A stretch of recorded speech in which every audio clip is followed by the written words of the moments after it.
But I want to welcome everybody today to our morning panel, and it is called the Learning Organization, Creating a Culture of Ongoing Unlearning, Learning, and Relearning. And I'm Kandi Gongora, and I'm going to be your moderator today. And I'm so happy to be here with this great group of people. And if you jumped on early, you heard us talking and kind of just enjoying our morning before we get started. And I would like to kick it off by letting them introduce themselves to you and just tell a little bit about maybe their passions and how they ended up here and doing what they do today. So I'm going to start on my top left-hand corner, and that is Dr. Diane Hamilton. Oh, well, thank you. It's nice to be here. I'm really excited to be on this panel. I think that we've got such a great group of experts. It's kind of hard to say exactly what I do because I do a lot of different things, but a lot of people know me as a behavioral expert in business. I study things like curiosity, emotional intelligence, perception, and I've done this through my work at teaching at universities and working with organizations. My whole goal really is to get people out of status quo thinking. I really have this desire to get people to be more curious. And I think that how I got here, as part of your other question, was I've worked in so many different industries, from pharmaceuticals, banking, software, you name it, I've probably worked in it. And so all of this has led to my foundations of how can I get people more curious? How can I get them to get away from that status quo way of doing things? And I think right now is a time of innovation, and HR really has to be focused on what we can do to develop people. So that's kind of my background. Great. John, you're next on my screen. Wow. Okay, I'm next. So thanks, Diane. So Diane and I share a lot of things in common. So I am, my name's John Sigmon. I'm the CEO of my own organization, Sigmon Leadership Solutions. So my passion really is around creating great leaders. And so that's what I've spent most of my career doing. I'm in New York. I'm about halfway between Rochester and Syracuse in the beautiful Finger Lakes, way up at the top of a hill where there's still about a foot of snow on the ground. And it's just beautiful. We are waiting for spring. So I'm excited to be on this panel and learn from everyone and from all of our participants as well. Thank you, John. Yeah. Anju, you're next. Hi, this is a beautiful morning, starting out with this fabulous group of people. I'm so excited to be here today. My name's Anju Choudhary, and I head the L&D function for a company called NextRoll. We are a marketing tech company based in San Francisco. My passion lies in creating spaces and opportunities for all to grow and learn and create those aha moments when they know that they're empowered to make choices that will impact their long-term career. Thank you. Thank you. And Jeff. Hey folks, my name is Jeff Gothelf, and what I really care about is I work with organizations to help them build great products, and more recently in the last 4 or 5 years or so, I've started working with leaders to help them build the cultures that build great products. And so I love that Diane said the word curiosity. One of the things that I talk about a lot with organizations as we work towards hiring the right kind of folks for today's learning and relearning and unlearning environment is curiosity. We talk a lot about curiosity, talk a lot about humility, and for me, the things that I try to instill in the organizations and the leaders that I work with and the teams that I work with is to use that curiosity and humility to drive continuous learning and continuous improvement, because that's the only way we continue to move forward given the pace of change with technology today. Awesome. Thank you, Jeff. And as I mentioned, I'm Kandi Gongora. I am here in Texas, near Dallas-Fort Worth. I am the head of People and Organizational Excellence for Goodway Group. We're a all-remote company, and we focus on digital programmatic marketing.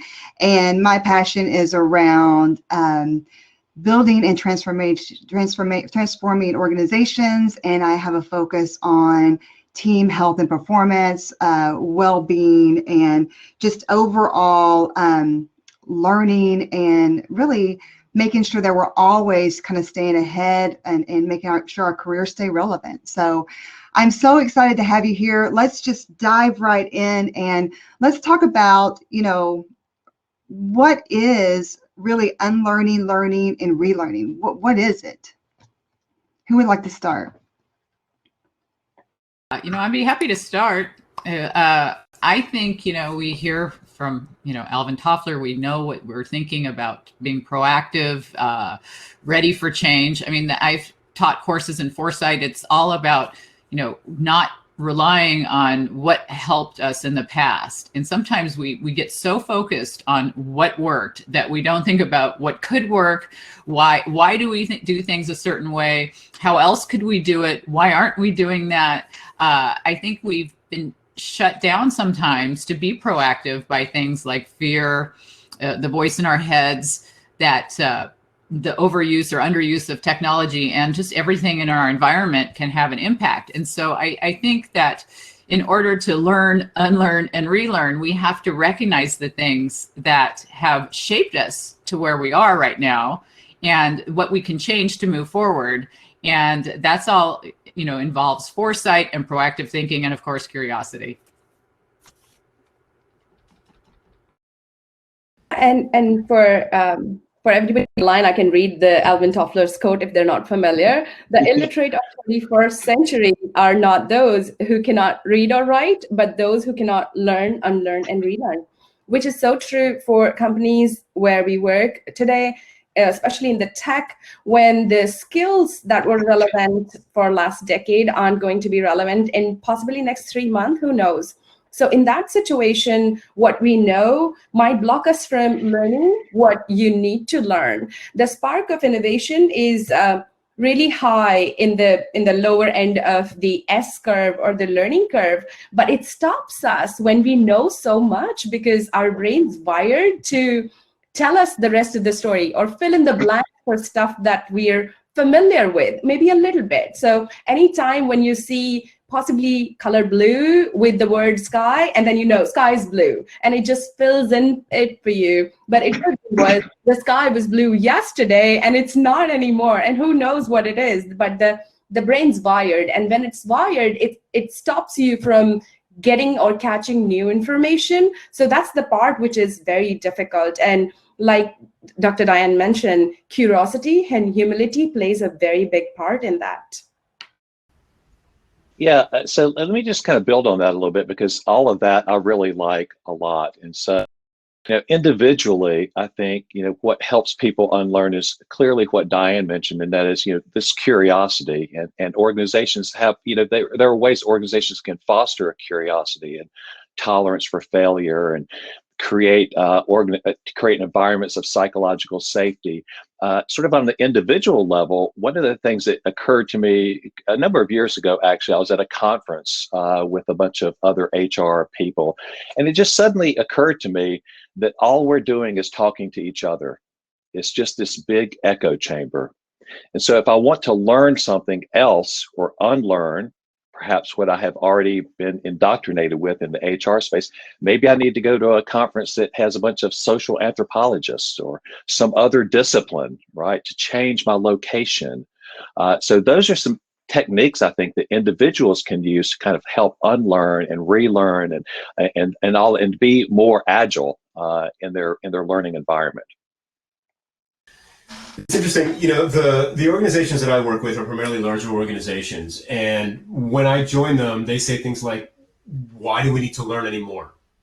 Right? We're big, we're successful. Look how many employees we have. Look at our bottom line. Look at our brand name recognition. We know who to hire. We know how to hire. We know how to place these folks. Everything is in place and has been that way for a decade or 15 years or whatever it is. To me, that's the sign of an organization that is on its way towards extinction. And inevitably, if I'm coming in there, they've recognized that at that point. The pace of change that we're witnessing today is so intense, right? It's technologically driven, but what it drives is the behavior of the people who consume from our companies and the people who work inside our companies as well. And if we stagnate and say, look, hey, we're big, we're successful, we've got 50,000 employees and we've cornered the market, that might be true today, but the pace of change is so rapid, you could be displaced and dethroned very, very quickly. And so bringing in this concept of continuous learning, and to do that, right, it's to say, okay, what got us here, we have to let that go, to unlearn that, because that's not going to get us to the next step. And we've got to build in that humility that says, look, we're going to learn some new skills. We might be bad at it, right? And yes, I've worked here for 20 years, right? And I might be bad at this, but I'll learn it, and I'll make sure that the organization continues, and that we still continue to get the right people in here, and the right policies and the right procedures. And to me, there's an inevitable drive here that if we don't build this kind of continuous improvement into the ways of working across the organization, HR being, I think, the linchpin of all of it, then we're headed for extinction. To build on that, because I really like what everybody said here. I mean, if you take a look at what Anju said, I think that we're talking about assumptions, some of the things that we talk about in our heads that talk us out of whether we should explore something or what is a good idea. We don't recognize sometimes the patterns of things that we've told ourselves forever of what we think works, but maybe doesn't. And to tie in to what John said, I really think that it's hugely critical to get outside, not just of our cubicle, our groups, our silos, but in other industries. We've got a lot of companies. I know a hospital who went to a formula race car team to have them help them with improved productivity. There's so many things we can do that are outside of what we've even considered, which of course, Jeff's coming back to this really importance of being proactive and thinking and, not resting on our laurels, because we know that didn't work well for Kodaks and Blockbusters and the ones we hear about all the time. Some companies recognize that what worked great in the past doesn't always continue to work well. I mean, Ben & Jerry's has a funeral for their ice cream that no longer is popular. And they think, well, okay, we're going to recognize this was great for its time. We're not going to say it's a failure. We're just saying now we're done with this. They actually put it on their website, have a funeral for it, and move on and say this was great. So how many things do you guys do, or do we all do in our organizations that we really need to have a funeral for it, say this was great, but move on? Yeah. I really resonates with me, and I think that's right. So not sort of, so honoring transitions within workplaces and sort of not stepping over those things can really be important for learning. And the other kind of thing that occurred to me as Anju was speaking is how is it that managers, how is it that leaders within organizations can continue to foster sort of a learning culture? And we hear that a lot, right? That we have a learning culture, we want a learning culture, et cetera, yet nobody ever really kind of describes some practical ways to do that. And one technique that I found, so if you're a manager out there and you're wondering, well, how can I actually do this? Well, one thing that you can do is, I'm imagining that within the last week or so, some employee came to you, or one of your teammates came to you with some concern or a challenge or a complaint or what have you. And so just pausing for a moment and asking that individual, what are you learning? Right? And continuing to put that question into sort of your repertoire as a manager or a leader when people come to you with challenges or obstacles or complaints or concerns. What are you learning? And that helps to create fosters this idea that we are a culture that cares about learning, and that there's learning in all that we do, the successes and the things that probably aren't so successful. So that just, Anju, you sort of cued me with that one. I really appreciate that. That's a great thought. Thanks, John. And to build upon that, you did mention about psychological safety and the manager's role. And to Jeff's point, what got you here won't get you there. So just be very clear with, if you come so far, it does not necessarily take you everywhere where you need to, where you're headed. And the manager's role is very critical. The road ahead is very foggy. None of us are as clear about the future of 10 years beyond from now, what the career would look like for people, what are the kind of job roles that are going to be there. So the best that organizations and managers can do is try and clear that ambiguity, try and clear opportunities and provide them opportunities that here's what, as much as we understand this is going to look like, because succession planning, for example, that used to be in the past was, this is how the path takes you, which is no longer true. So in the absence of a true path or career ladders, the career lattices, how are they going to interact and crisscross? And through that, how would you help an employee navigate that space and allow them an opportunity to say, here are some of the resources to build upon where we're heading, and through that we'll be there. So HR being a true partner, to Dr. Diane's point, being there, and to Jeff's point, be the linchpin and be present there and provide them resources and tools. Something as simple as within, so we used to do this, something called Thursday lunches. Idea was everybody within the organization will come in and eat together and possibly interact, but people just started taking this back to the desk. So it defeats the purpose. You haven't had an opportunity to have that conversation started. So cross-pollination, working in different teams. I personally had an aha moment in one of the conference, a product conference. So usually we'd go for HR conference or L&D conference, and during the product conference, one of the speakers mentioned, build products that are being bought instead of products that are being sold. And I personally think in L&D, we get obsessed with the idea of creating these programs that are fancy, and then we fall in love with them, and we see benefit, but they're not being, we're trying to push them to be sold, basically. They're not being bought. Nobody's jumping on them and saying, give me that program tomorrow and I want to take it. Why is the reason? Are they connected to the business output and impact? If not so, then we're probably trying to sell our programs. What you're saying a lot is about culture too. You mentioned a lot of different things about what we're giving them, the tools, the resources. You know, you mentioned about the big companies, Jeff, and how they're like, we're here, we made it. Like, why do we have to learn anything new? And I think we really focus on developing our people into experts. And so then even that language gets in their head to where, okay, well, I'm an expert, I'm here, now I'm going to do my work, head down.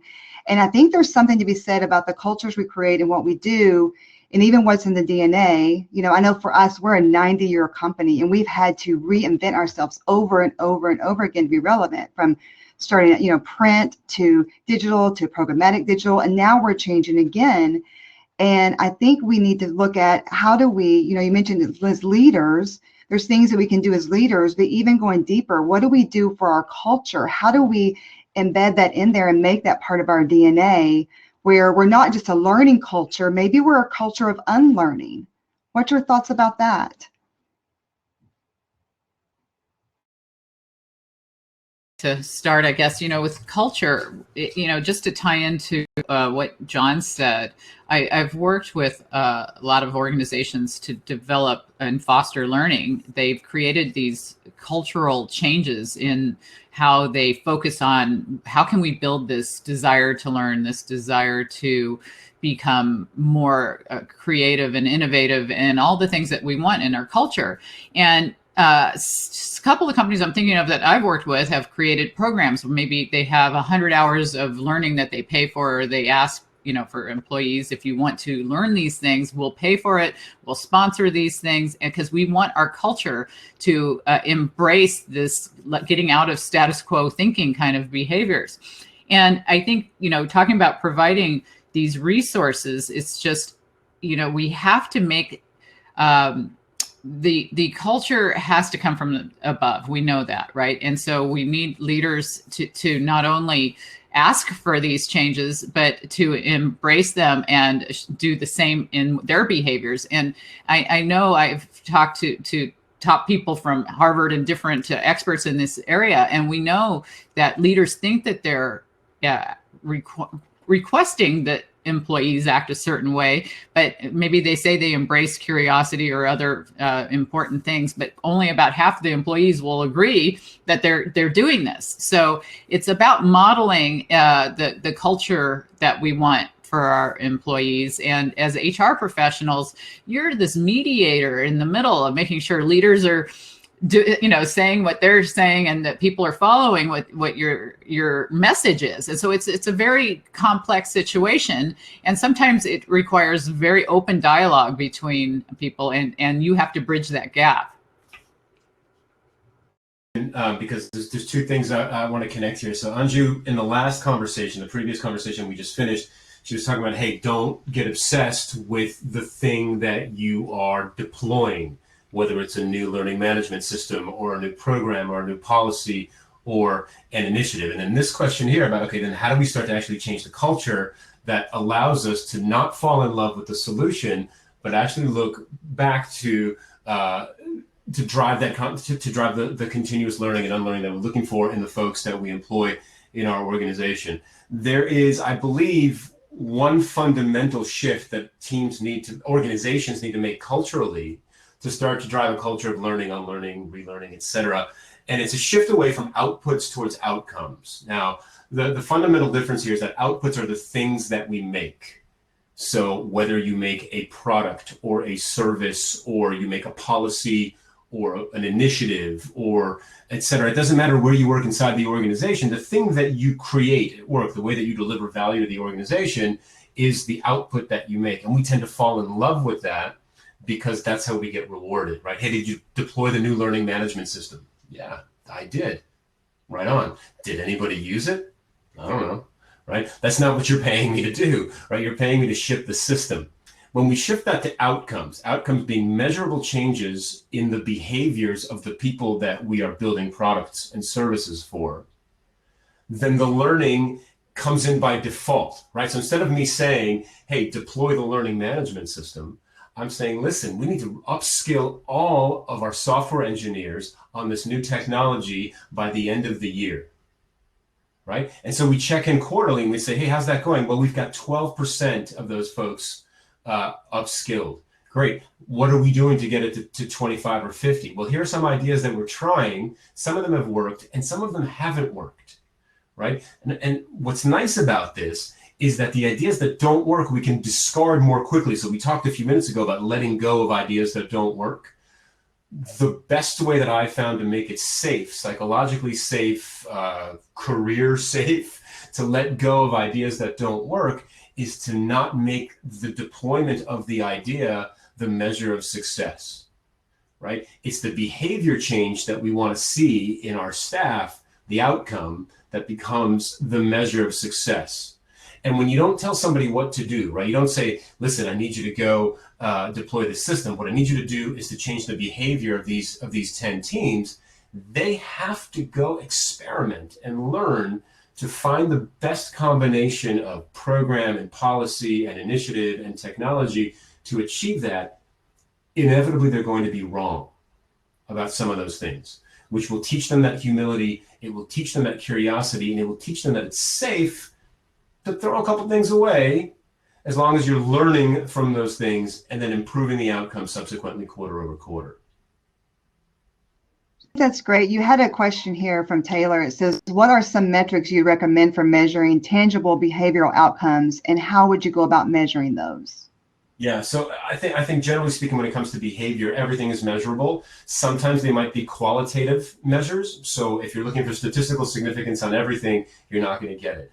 But specifically, let me think. So for example, I'll use for my world. So one of the things that I try to teach the organizations that I work with to do is not to start with solutions to implement, but problems to solve. So instead of saying we're going to build a mobile app, right? I want you to think about the customer and say, we're going to try to help customers not miss a single meeting, right? That's the problem that we're trying to solve.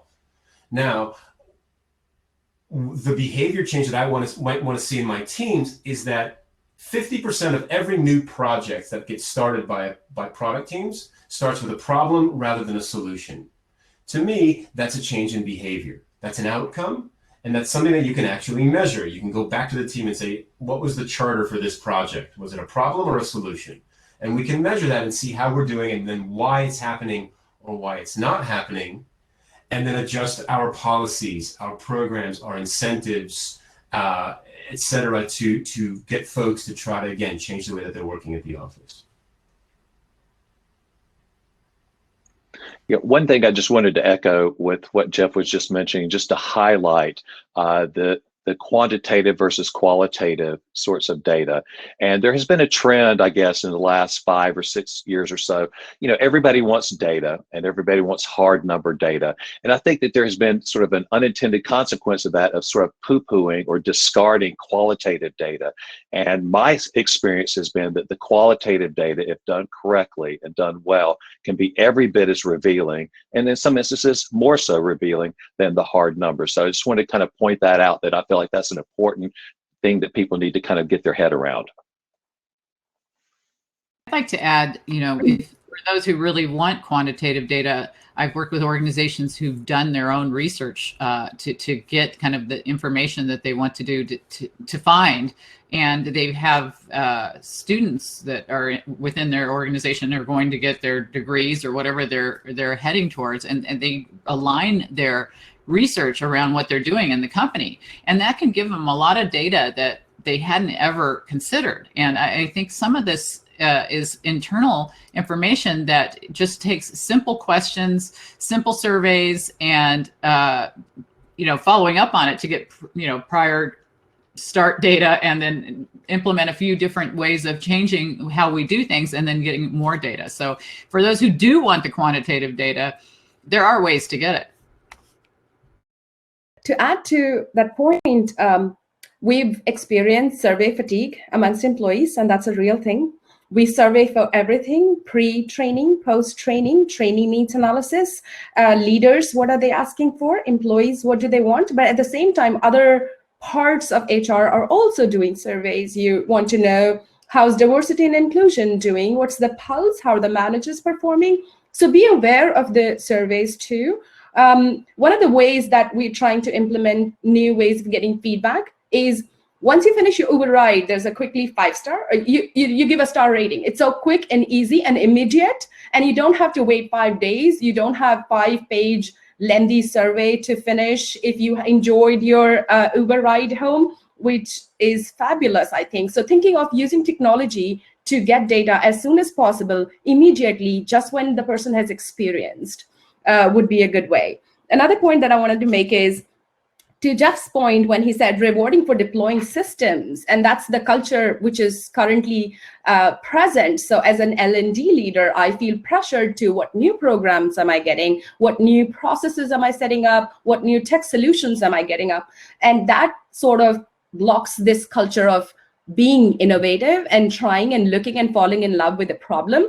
And the spin side for employees is, our paying model is almost like paying for their time. So you need to be at work from 8 to 5. You might be commuting 2 hours extra, but I like Kandi's point that if their organization is completely remote, you'll be giving people time, extra time. And it's been noticed in research that 40 to 60% of the time, people use this to learn new skills, to be better at the jobs. So rethinking the way people commute or are present at work, and how are they utilizing that time, and not necessarily be the factory model to pay for time.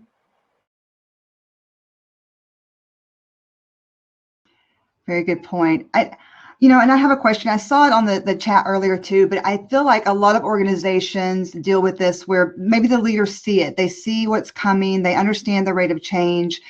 And they have employees that have been, very, very good high performers, and they have great tenure and great retention, and they can't get the employees motivated or get them to see why they need to change or why they need to unlearn and relearn. What are some of your thoughts around that? Like, how do we really create that self-awareness and motivate them? How do we get them to bring curiosity? I know y'all shared some ideas around that about how you question and ask, but I think that it's really something difficult, especially larger organizations, Jeff, right? So what are some thoughts around that?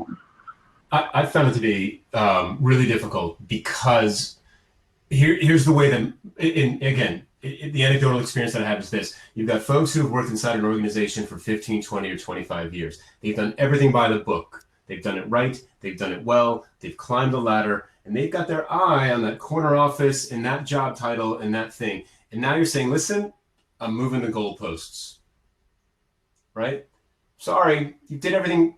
You didn't mess up. Everything's still good, but the world has changed, and now we're changing the success criteria on you, right? And they said, no, you know what? No, right? I've worked too hard and too long for that, and it's extremely difficult to undo that, right? I think the only way I can tell you that I haven't been terribly successful with this. This is oftentimes when I run into obstacles inside organizations, it's senior leaders who have been there that 25 years, and they're like, look, I'm not changing. I'm gonna finish this out the way that I started. The way that I've succeeded a little bit here and there to move those folks along is to compartmentalize the risk. So they see the change as risk, right? So how do I de-risk that for them? So instead of me saying, listen, everything changes on Monday, everybody works differently, incentives are different, team structures are different, success metrics are different, right? I say, look, let's just try it, okay? Let's take one small portion. Let's take you and 4 people for 8 weeks, right? Just for 8 weeks. And then let's change the success criteria for 8 weeks, period. End of story, right? Nothing else. And over the course of that 8 weeks, we work together to figure out what this new way of working means. What does it mean to manage to a problem statement rather than a solution statement, right? What does it mean to manage to outcomes rather than outputs? Let's learn that together in a safe box, right? So even if we completely mess it up, we've lost 8 weeks and 5 people's worth of time, right? That's it. But we've learned something. We've learned why this is hard. We've learned why it's hard for us as individuals. We've learned why it's hard for us inside our culture. And we can take that and hopefully take the next 8 weeks and do it a little bit better and a little bit better and a little bit better. So I think if you can reduce the scope of the change and compartmentalize it into a safe space, a space that says, look, it's an experiment. We screw it up, right? But just let's make sure we learn something from it. Some people will take that journey with you. They're still going to be the ones who say no way, but some people will take those steps with you. Wiseman actually did reference to something similar when we say encourage to take risk. And we basically talk about boiling the ocean, which is definitely not possible. And if you try to, there is no impact too. So providing that sandbox environment and saying, well, this we can't touch right now. And this is your sandbox environment where you can play and learn. And we all understand when you experience something, when you try is when you say, oh, this is a better way of doing. I never realized that. And that's your moment of unlearning and relearning something new. I love the way you guys both put that, this safe environment, but it's not just safe. There's a sense of ownership there because you're part of this success or failure as the employee, that you feel involved. And I think you're more aligned to wanting to do something to get to this next level, to accept these policy changes when your opinion matters, when they're asking you questions, where you're allowed to give insight. And I've worked for organizations for years, gave surveys, and for 20 years in one company, they never told anybody what they did with that data. And when we're asking people, we need your input, we want you to help us, we want to give you this sandbox or this area to work, but we care what you think, we want your input, we want to know what works for you, what doesn't, and we're going to use this as a learning experiment, and not whether we are successful or fail. Is the most important thing is what we learn. Right. Yeah. So I really like that, and sort of linking these things together and kind of responding to one of the questions we've gotten in the queue a little bit, because what we're talking about in some ways is about engagement, right? And I think in today's environment where there's a lot of noise, right? There's tons of emails, texts, lots of stuff coming across the screen. Engagement is a contact sport, right? So as a leader, the more that I know within some relative range of practicality, the more that I know about the people that I have to work with, the better off I'm going to be, and the more engaged those folks are going to be, and the more motivated they're going to be to do things. So I think, to Anju's point, we oftentimes try to boil the ocean, right, when the solutions are really in front of us. And as it relates to sort of unlearning, people from my generation were often taught that you don't want to develop a personal relationship or get to know too much about someone's personal life in the workplace, right? And that's something that I had to unlearn. That does not drive engagement.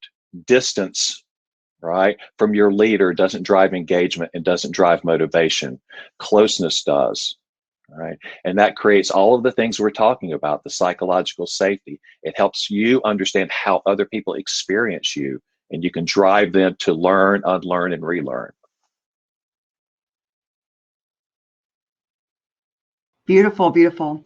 Well, I know, in the other sessions of Hacking HR, technology has been a big topic, right? So we have technology, we have humans. How do we work together. And I think it's another, example here of how does technology play into this topic we're talking about? How can we partner with technology, or how can technology help us in this area? Any thoughts on that? Yeah, so I think most critical right now is to not be in a denial mode that classroom setting is not necessarily the best way that people are learning.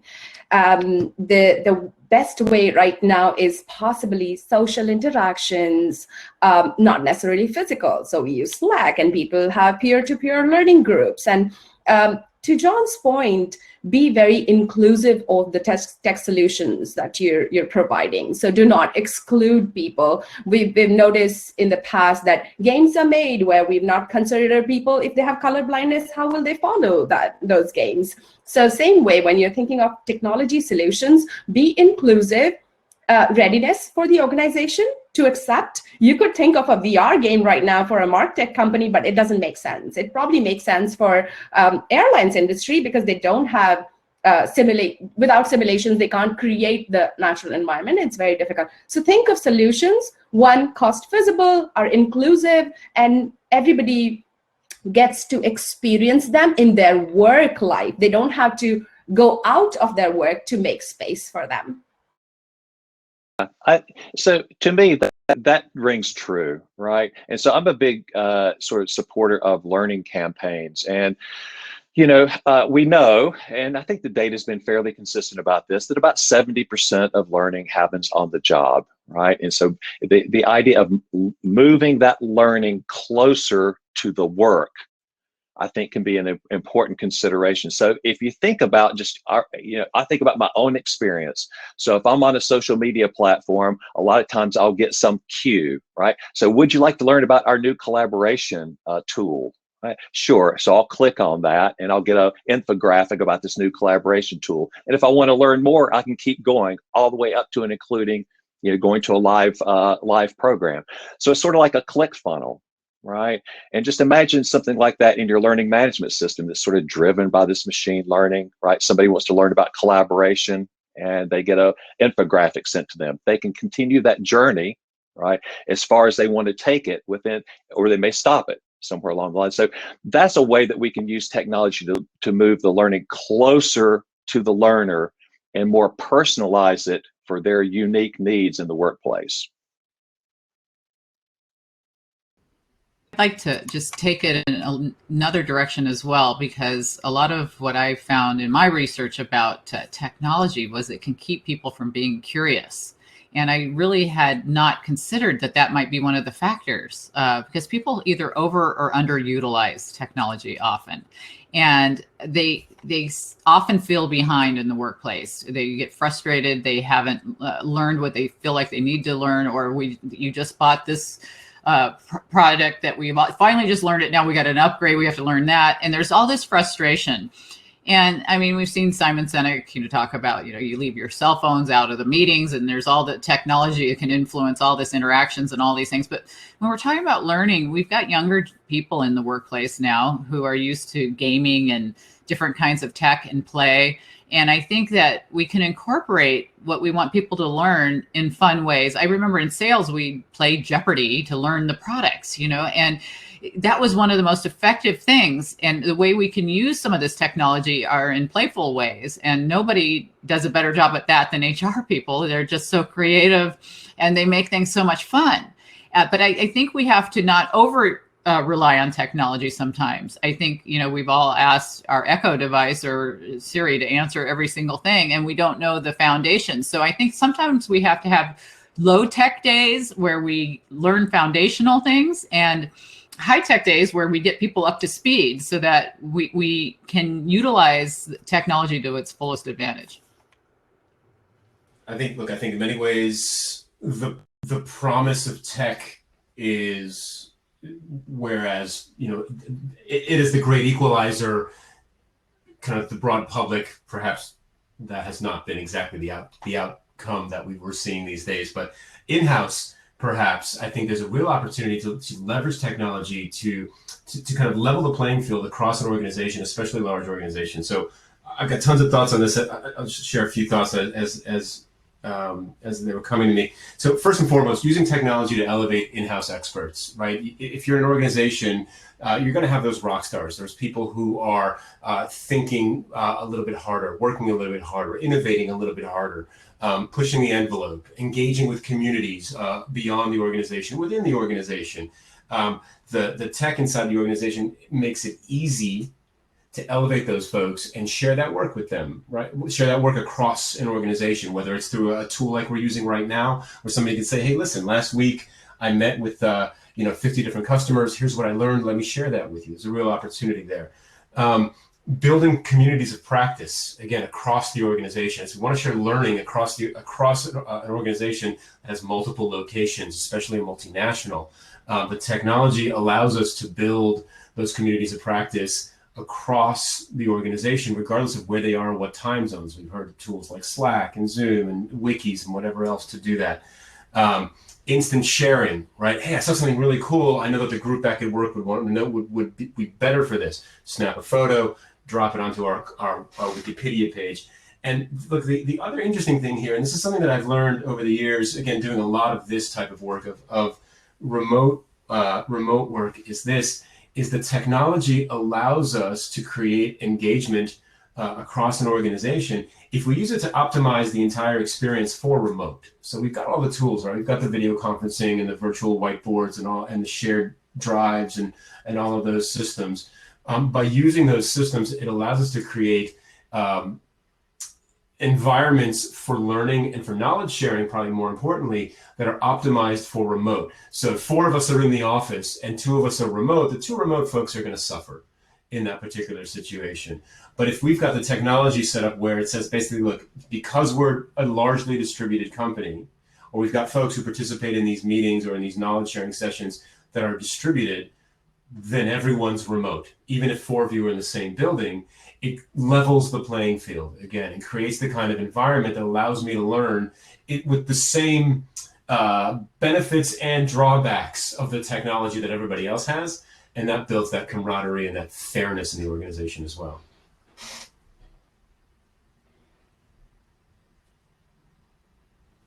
Very good. Thank you. Thank you. I know there's a few things that we've mentioned, and we've talked about culture and behaviors. And there was a question that was interesting that was on our chat around what are our thoughts around embedding like curiosity and humility into the organization as maybe a key behavior or skill, and have you seen that? And I know, Diane, you've worked a lot with curiosity, and so you probably have some thoughts around that and how you worked with organizations, but curious to hear your thoughts.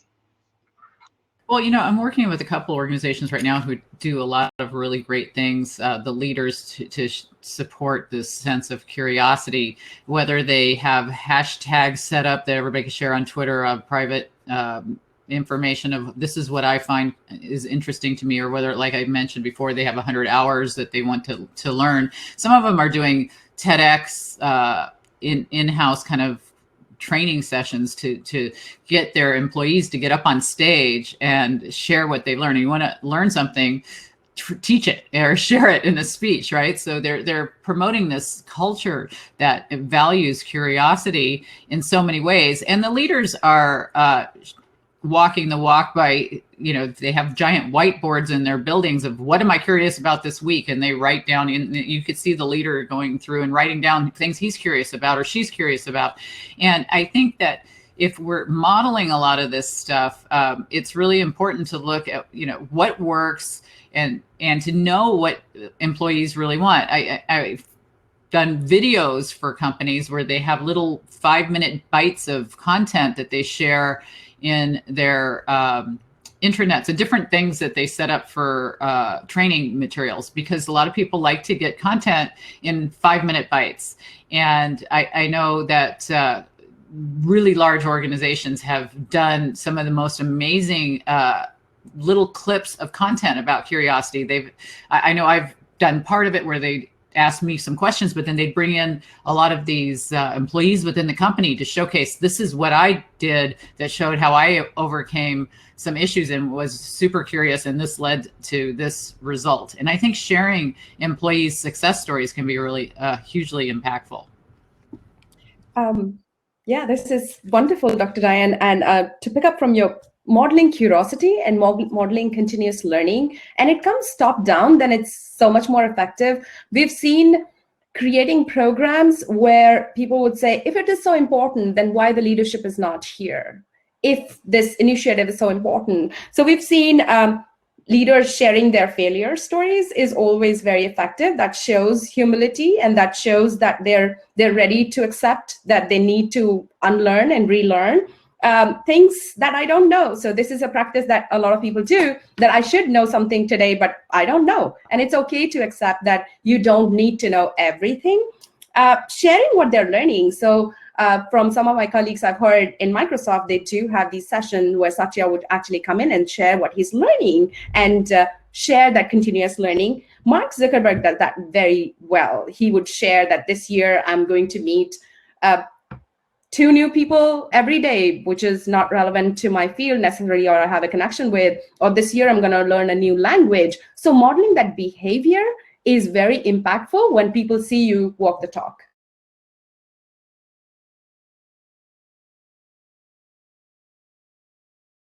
Awesome. I'd love to hear, we've talked a lot about all of these great things about leaders and culture and technology and behaviors and even engagement. We have a few minutes left, and I kind of want to make sure that we give everybody here something that they can walk away with and do today, right? And so any tips or just ways to get started, just very, minimum viable steps that they can leave here and really take action. I'm happy to jump in because it's exactly related to, there was a comment in the thread, in the discussion thread, that is part of what I was saying before. So a couple thoughts here. As you set out on your next initiative, your next program, policy, whatever it is that you're working on, before thinking about the thing that you're doing, think about who you're doing it for, right? So who's the target audience for the new system that you're deploying, the new program that you're putting into place, the new incentive structure that you're putting into place, whatever it is, right? What problem do you think you're solving for them would be the next question. And the third question to ask would be, if you solve that problem for them, what will they be doing differently afterwards? In other words, how will their behavior change if you solve that problem, right? Those are 3 things you can do right now. Who's your target audience? What problem you're solving for them? And if you solve it, what will they be doing differently afterwards? And that's your success criteria. And then work from there. I like the idea of asking questions, and I think that for me, the questions I think that people should be asking, in addition to the great ones that Jeff just had, I think are, how have you let fear hold you back from exploration? Is it something that you're afraid of looking dumb, you're afraid of being made fun of, if whatever it is that is holding you back from asking questions and exploring ideas within your meetings and throughout your workday. Also consider what you're telling yourself, the assumptions you're making in your life. Is it something in your head saying, I don't want to volunteer or ask information because the last time I did, they just gave me more work and I didn't get paid for it, right? So there's this voice, this inner monologue that we have that holds us back. And then as we talked about the technology, are you over or under utilizing it? Can you build that strength? And for your environment, who's been around you who've said things to you that might inhibit what you think you can accomplish? From everybody, from your family, your friends, your peers, your coworkers, your boss, your last boss, anybody around you. And just write down some of these things that hold you back from being curious, from asking questions, from exploring, and then kind of do a kind of a personal SWOT and think about, what are my opportunities and what are the threats and how could I overcome those based on, this is what I've been telling myself and this is really holding me back, but I could build this action plan of SMART goals to move forward. I think that would be really important. Yeah. I love the idea of a sort of a personal SWOT piece of things. And I think for me, so the whole, as a leader, the whole idea of questioning and continuing to question and asking sort of powerful questions that relate to the organization's values and the things that are important to the organization are key sort of things that you can model, that you can start doing that today. So in your next leadership team meeting, you can start by asking questions that start with the word what or how. How are we going to move from point A to point B, rather than sort of these why questions, because that engenders a lot more, to Diane's point, a lot more curiosity, right, on the back end. So I think just starting to, and I'm really very enamored with the idea of curiosity boards, right? Diane mentioned those. So one of the practices I've seen that worked really well in the past related to that is people would hang a little whiteboard outside of their office and just write, these are the things that I'm working on today. This is the help that I need, right? These are the resources I'm looking for. And so just those little things can start to embed the values of your organization within the culture, right? And by just talking about it, by asking the right sorts of questions, by modeling that sort of behavior. And again, not trying to, it doesn't cost millions of dollars. It doesn't require a 3-day offsite. It just requires you sort of getting comfortable with the ability to ask questions. And then the final thing I'll mention that again sort of relates back to what Diane was mentioning is sort of this idea of negative self-talk. Right. And so learning to tame that as a leader can be really important, because I let you know a little secret, that negative self-talk is 99.9% of the time wrong. I'm going to actually capture everything that Jeff, Dr. Diane, and mentioned. They talk about asking questions and exploration and what inhibits you and what does not cost millions of dollars, and just one thing you can do. So if you want to take anything, just one thing from this talk from me, it will be that basic question that we all love to ask our children, or we've been asked, which is, what do you want to be when you grow up? And that question is changing completely. I asked that question to my son a few years back. He's 10 now. And he mentioned he wants to be a doctor, he wants to be a chef, a police officer, and possibly a rock star as well. And I said, well, you got to choose one. And now that's what it stopped me. And it's not millions of dollars. It's a mindset shift. He can be all of those things. All that he needs to do is continuous learning on those aspects. So with the gig economy, it's possible you can be anything that you want to be. The only thing you need to continue is continuous learning, unlearn, relearn, and continue learning. Wow, that's a great way to sum it up. I wrote down things myself. I love the personal SWOT. Something that I do, and actually I've done it recently, is I've written down 3 things that are no longer serving me, that are actually probably holding me back from my true potential. And then I share those with my supervisor, who we have what we call monthly on-track conversations, which is about my development and how I'm feeling and my well-being. And I share that during those conversations, and that way he can kind of hold me accountable. And we talked about, what do I need to relearn if I unlearn those things? Like if I'm taking away that knowledge, how do I go and fill that knowledge? And so I'm going to use that personal SWOT. I think that's a great idea. And I do think that stories get in our head. They do get in our head. And it's funny because even at home, Anju, you mentioned your children, and I've been talking with my children about that. Sometimes that holds us back. It limits us when we just let those stories play out in our head, versus kind of owning those and questioning and being curious about those stories. Why am I feeling this way? Why are they popping up in my head? And so I do know that our employees have stories in their head. We work remotely, and sometimes we can't see how they're feeling, and sometimes we just have to ask and try to figure out what's going on and how are they feeling there. So these were some great ideas. Any last thoughts? We have a few more minutes. Anything that you just, I have to say this before we leave. Anything you want to share? Well, Kandi, I like that you ended with the empathy edge. I really think that there's so much we can learn from other people to explore things and see things from their perspective. And what you just said is so important in terms of building emotional intelligence in our workplace. And through asking questions and exploring and letting go of these ideas that are holding us back, we can do so much more. And it's just a question of recognizing those things. And today, I mean, Anju, John, Jeff, and you, Kandi, all of you guys have given so many great ways to think about, what we tell ourselves, what worked for us in the past, what might not still work anymore, and then how can we move forward? I mean, it's so critical as AI is taking over a lot of these jobs. We have such a high level of disengagement. And if we can work on developing curiosity, that is the spark to improving innovation, engagement, motivation, drive, everything that we're talking about here today to make a more productive, effective workforce. So really appreciated the opportunity to be here. And I learned so much from all of you. Thank you so much. Yeah, me also. Me as well. Thanks. This was great. I think to kind of bring it full circle, I think for me, the key word here is humility. Humility is, people often think, I often say that the further up you go in an organization, it's kind of an inverse ratio to the quantity of humility that there is, right? The further up you go, the less there is. Because I think people misunderstand the word. Humility is not an abdication of leadership. It's not an abdication of vision.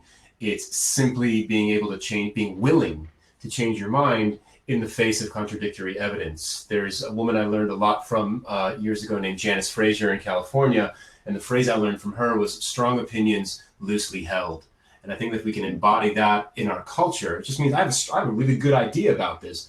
But if evidence contradicts my evidence from the market, from our staff, from whoever, right, contradicts that idea, I'm willing to change my mind. I think if we can build that into the ways that we work, this learning, unlearning, relearning, all that stuff, it happens because it has to, because we want to get smarter. One of the things that really work well, we've seen, is feed forward. So whenever as managers or leaders or teammates, when we provide feedback on what are the areas when somebody can work on opportunities, it's not received really as positively because it's about the past and there's nothing much that they can do. Feed forward, however, is very relevant to all the curiosity and aspects of what is new that you're working on. And so if I was to work on a project and I went to all of you and I said, hey, this is the project that I'm working on. What are the top 3 things you'd suggest? And I just note them down and say, thank you. And that's a feed forward. I may choose to do 1, 2, 3, or all of those. So I think that really works.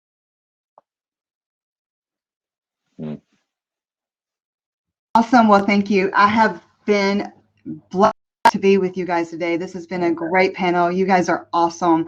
I know we had fun preparing, and I feel like I've gotten to know our audience. They've been really engaged. So thank you guys, everybody who's added your own ideas and your own thoughts. That's awesome. That's what makes it even better. Like, nobody knows everything.